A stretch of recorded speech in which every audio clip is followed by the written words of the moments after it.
First, Asad, thanks for forcing me to come to Glasgow. When I walk the streets of cities like this, Glasgow was the UK's second most important city.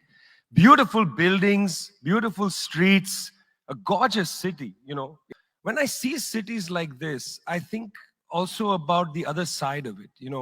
There's a phrase from Walter Benjamin, every monument of civilization is also a monument of barbarism. I think of the famines in Bengal, the jute workers in Bengal sending jute to Dundee through the Glasgow port. I think of human beings from Africa enslaved and brought from Ghana to the New World, and all those prophets getting sucked into cities like London and Glasgow. Between 1765 and 1938, the British Isles stole $45 trillion pounds from India, 45 trillion sterling from India. We never got paid for that. When the British left India, when we threw the British out, our literacy rate was 13%. So much for several hundred years of so-called civilization. Meanwhile, our landscapes were destroyed. Coal was foisted on India.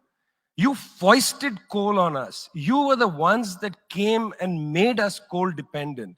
And then you left, and now you dare to condescend to us. When I listen to Boris Johnson, when I listen to people like Joe Biden, when I listen even more to Emmanuel Macron, all I can think of is how condescending you are.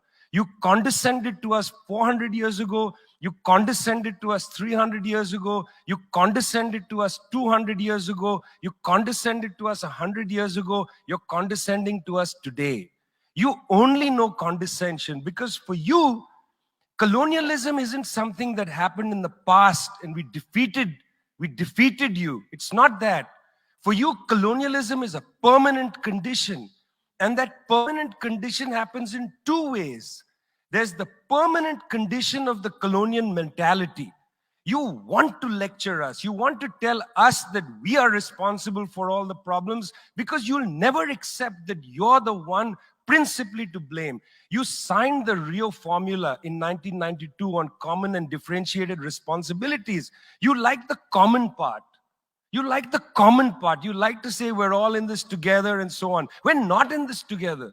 The United States, 4-5% of the world's population, still uses 25% of the world's resources. You outsource production to China, and then you say China is the carbon polluter. China's producing your buckets. China's producing your nuts and bolts. China's producing your phones. Try to produce it in your own countries and see your carbon emissions rise. You love lecturing us because you have a colonial mentality. Then there are colonial structures and institutions.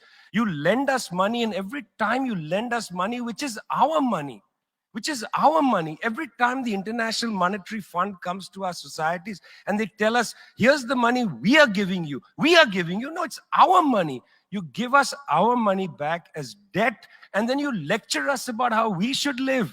It's extraordinary. It's not just a colonial mentality. It's a colonial structures and institutions which reproduce themselves year after year after year. And let me tell you something. The climate justice movement, not clued enough on this. Not clued enough on this. The climate justice movement is a movement that says we're worried about our future. What future? What future? Children in the African continent, in Asia, in Latin America, they don't have a future. They don't have a present. They're not worried about the future. They're worried about their present. Your slogan is, we're worried about the future. What future? That's a middle-class bourgeois Western slogan. You got to be worried about now. 2.7 billion people can't eat now. And you're telling people, reduce your consumption. How does this sound to a child who hasn't eaten in days? You got to clue into this, guys. You got to clue into this. Otherwise, this movement will have no legs in the third world. No legs. Later, I'd like to tell you about the International People's Assembly, a network of 200 political organizations that we're setting up, rooted in the global south. We want to tell you what our issues are, but are you willing to listen?